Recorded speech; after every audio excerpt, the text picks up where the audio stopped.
Red,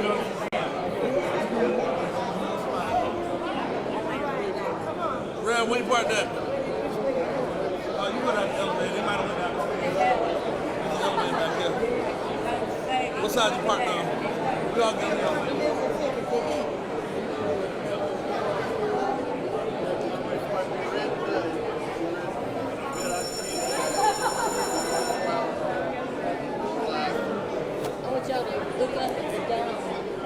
Oh, wow. That's where the big dome that you see on top of the steakhouse? Yes. I want to get a picture right quick. I'm doing the same thing. They're about to have a press conference, so we got to hurry. All right, let's go. It's such a beautiful walk.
Yeah. Why were you being so encouraging this weekend?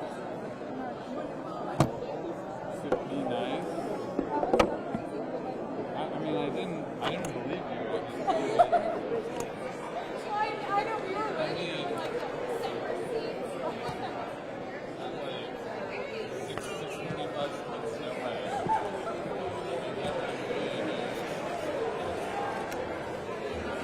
Hey, Greg. Right there. Well, we found all the cameras.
All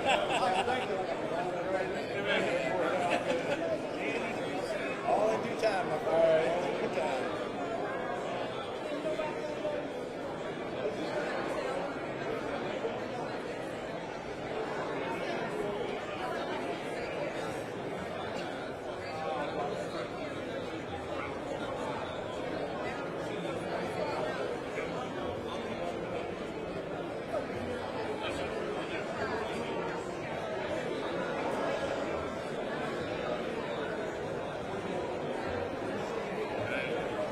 How y'all doing? 2 for 1 here this morning, isn't that great? Alright. Keep that. Actually, your radio, so it doesn't matter. Gonna be a big problem about that. Coming later.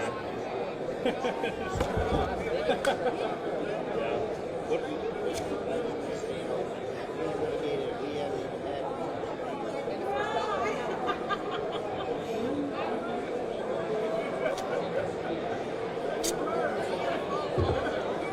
I thought y'all said the first floor.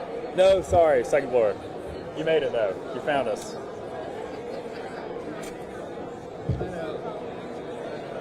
So we'll wait a little bit longer for our folks to get here. Okay, great. Good. We gotta get Vincent or somebody.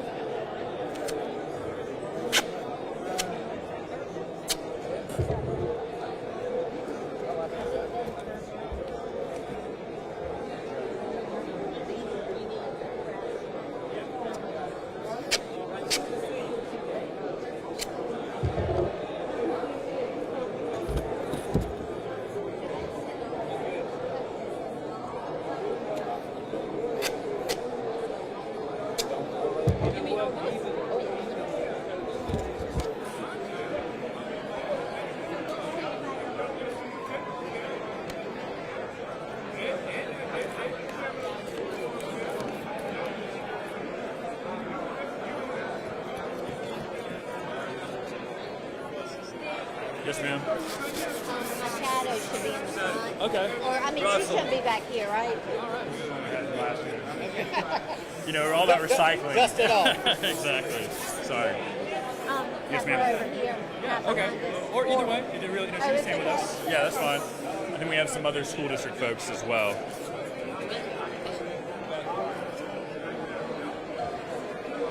Yes, sir.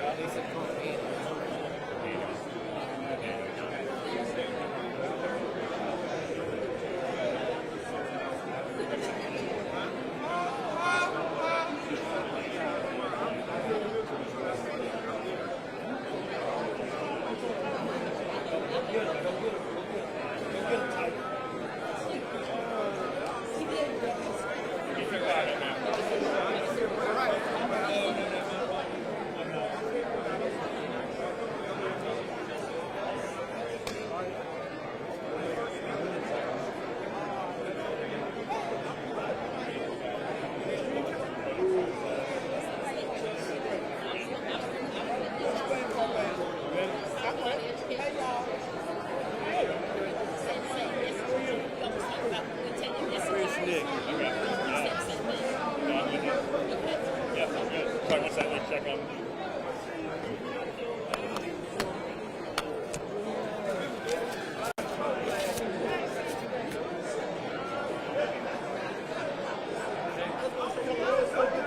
Ready to rock. All ready? Tell me when you are. Yeah. Yeah,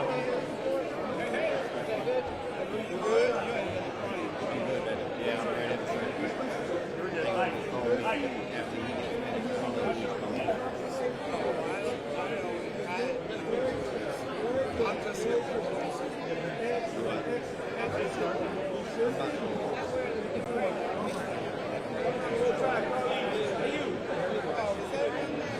know.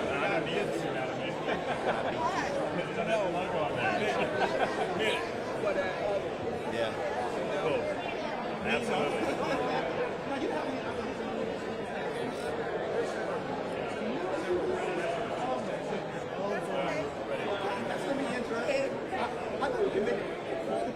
You ready?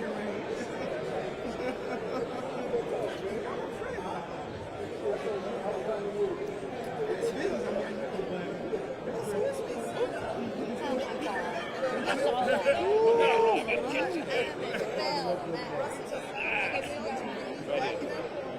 not stinky. No, I'm not either. All right, Representative Kirby, when you're ready.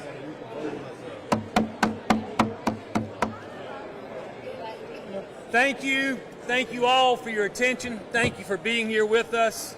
I'm Representative Roger Kirby, Assistant Minority Leader of the South Carolina House. We welcome educators today. We welcome other members who are here with us from the House and Senate. We are here because we have mutual concerns that warrant a collaborative response.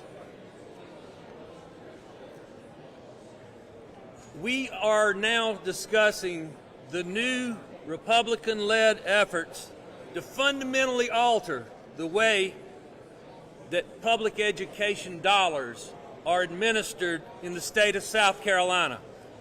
These concepts are not new. They're not new. They were born out of divisive policies and rhetoric from a very dark past. We believe these misguided Republican efforts widen the great divide that persists in education outcomes, widening the gap of opportunities, widening the outcome gaps between the haves and the have-nots in the state of South Carolina. But this is what one-party rule gets you. This is what one-party rule without accountability looks like. No guardrails, no checks and balances. I represent a rural school district out of District 101. And let me tell you something. I see the struggles that these rural districts face every day when they get up to go to work. Many of the Republicans who are authoring and sponsoring and writing and pushing these type bills are so far removed from public education they couldn't find a school with a map. Representative.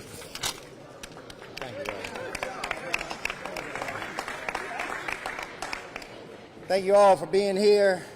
Very hard to follow words that were just said, but let me just tell you, ladies and gentlemen, the ink is not even yet dry on the bill that was passed just last year.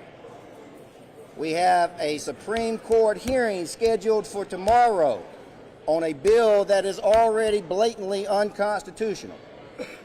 But that hasn't stopped the House GOP majority from pushing yet an even more egregious bill upon public education in this state. If there was ever any doubt that the true focus is dismantling public education in the state of South Carolina, do not be confused anymore.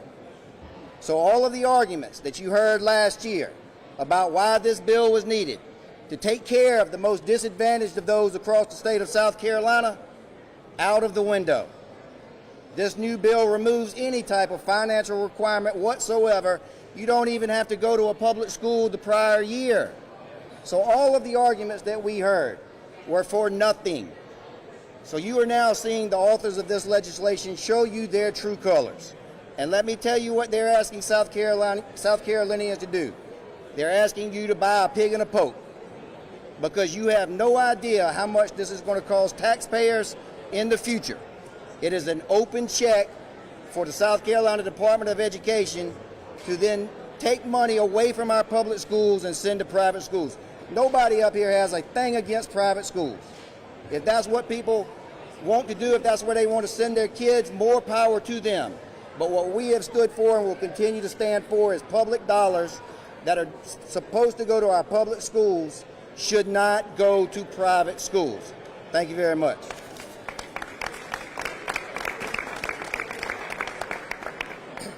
This is nothing short of an effort to defund the public school system. Last year we heard, oh, we need vouchers. It's all about poor kids and failing school. The ink wasn't even dry on this unproven, untested system, which is largely unconstitutional, before we know what the real aim is. The real aim is to send and subsidize people who want to send their children to private schools with public dollars. We have a constitutional responsibility to educate all of the children of South Carolina. Over 90% of the children in South Carolina go to public schools. If we're going to debate public education, we should be talking about classroom size. We should be talking about increasing teacher pay. We should be talking about things that will enhance the public school system that we already have. But instead, we're talking about what? Resegregating the school system, whether it's based on race, whether it's based on socioeconomic lines. We even had provisions in last year's bill that said you've got to make provisions for disabled children. Taken out of this bill, we had provisions last year that said if children do go to a private school, they at least got to check in with the public school system. So we don't know that they're just not at home going to any school. Stripped out of this bill. This is nothing but a bill to defund the public school system, and we will not stand for it. I'll turn it over to Representative Daniel.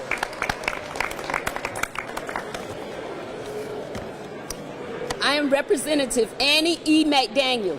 Prior to serving in the House, I served on the Fairfield County School Board for 18 years. And I know the concerns of parents, students, and teachers. But once again, our communities are asked to pay for something that they would not benefit from. So on Wednesday, House leadership introduced the bill to expand the Education Scholarship Trust Fund, H5164. H5164 would eliminate the existing income-based eligibility requirements, making vouchers available to every South Carolina family by the 2026-2027 school year. H5164, universal voucher expansion. We will be using public dollars for this universal voucher expansion, whether the funds would have been given to the public system or not. That is irrelevant. The funds could continue with the improvement of our public schools and used to make the wraparound services more impactful and accessible for our students. The funds that could assist with addressing such interests as mental illness, lack of health care, lack of dental care, lack of adequate clothing, lack of having someone to assist with homework, lack of providing hope. But colleagues, I guess the care for our fellow man is just not there. I encourage everyone to download the South Carolina Legislature app and follow the bills, as well as the South Carolina State Legislature. What is the rush to expand the voucher program? Before we know the success of the pilot program, which was just mentioned, S39, before we know the outcome of the court case.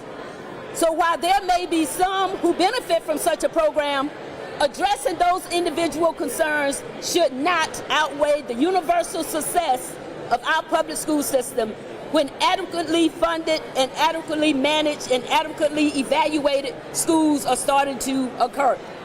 So, if the aggressive nature cannot be contained by these other colleagues so that they will not embark upon another divider, so that they will embark upon another divider in South Carolina, and as I witnessed, we stood and we clapped for the legacies of two great legislators, Senator John Scott and the late Representative David Mack, acknowledging their statesmanship, their servanthood, and that nature that they possessed. But instead, we want to forget everything that they stood for and increase vouchers. We want to expand the voucher program, not expand Medicaid, not expand the program to feed our children, but to expand vouchers. So in closing, I remind you that first and foremost, as elected officials, we are here to serve our constituents and serve this great state of South Carolina. Those who selected us, to elect them, to serve them, the agendas of those from other states and national collaboratives, and most definitely, we were not elected to gain funding for our campaigns or personally from outside distractors and or separators. So with this aggressive legislation, which is against the will of the majority of the South Carolinians, how do we move forward as one South Carolina? Our students are being demonized by our tolerance for minimally adequate education rather than high quality education.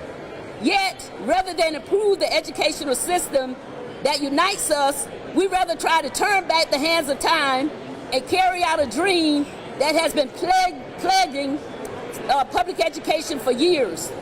So many wise individuals declare public education is a great equalizer and possibly an atonement for past mistakes. So, ladies and gentlemen of this great state of South Carolina, not voting have consequences.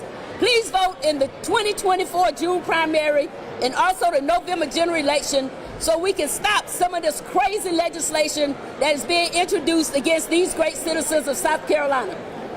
Next, you will hear from Senator Sapp.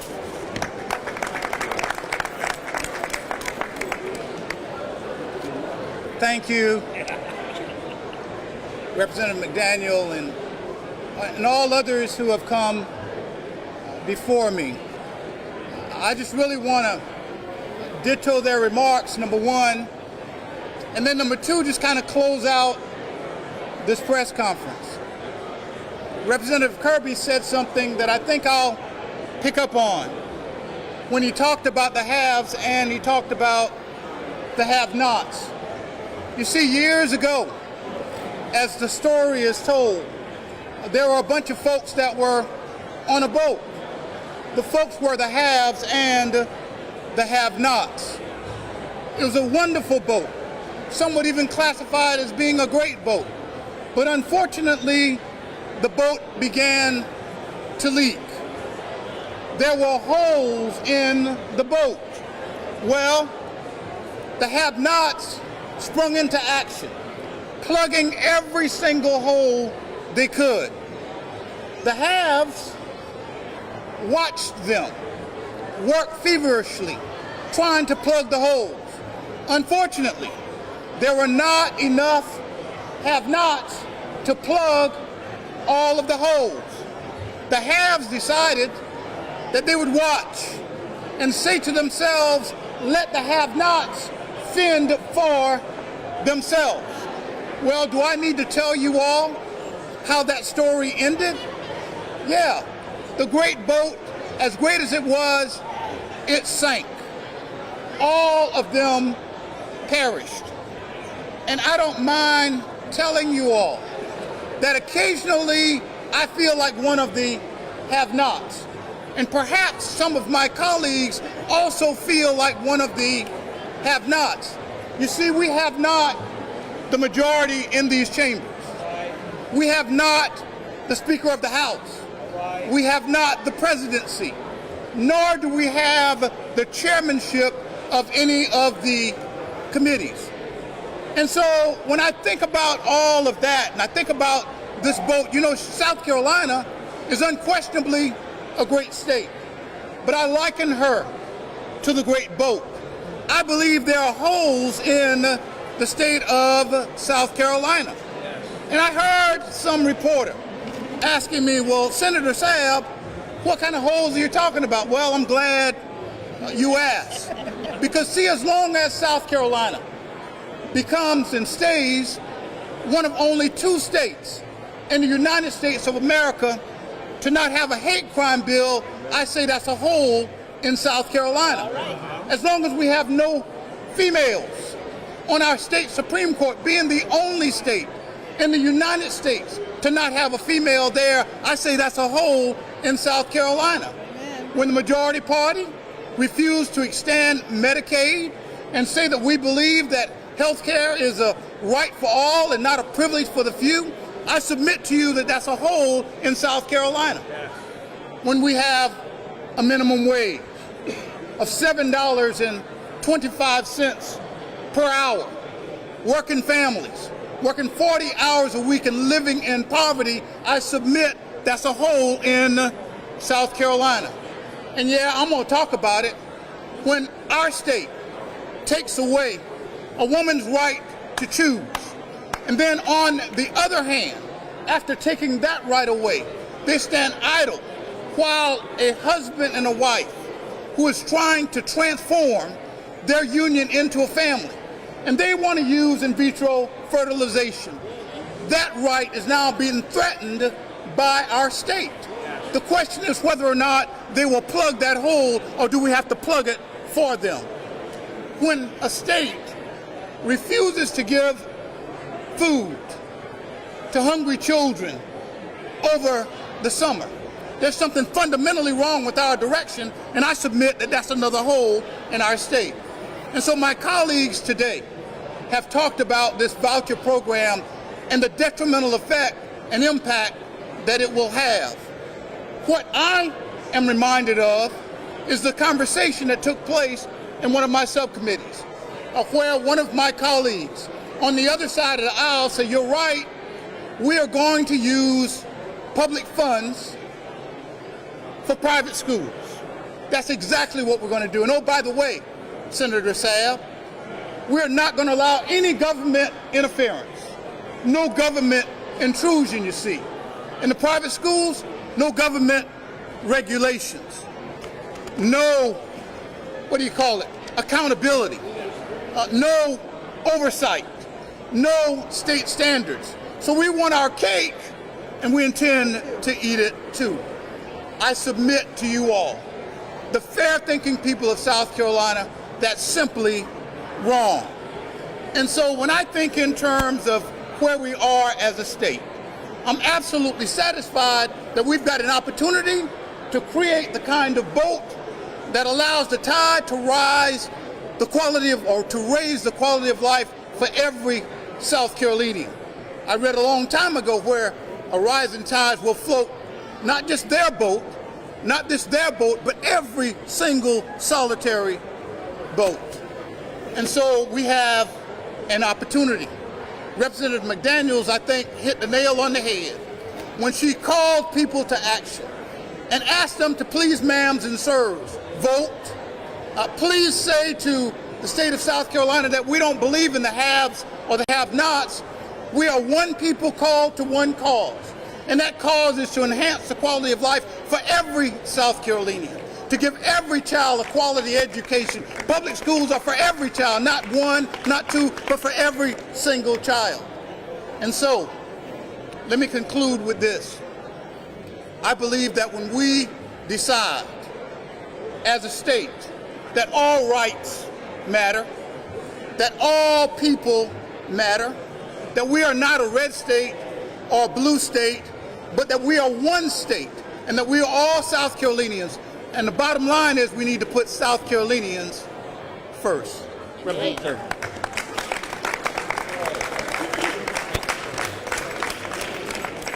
Thank each of you so much for your time and for your attention today. I want to thank all of our members who are standing up here in solidarity. Thank you all. Have a great afternoon and keep fighting the good fight. Any questions? Any questions? Thank you.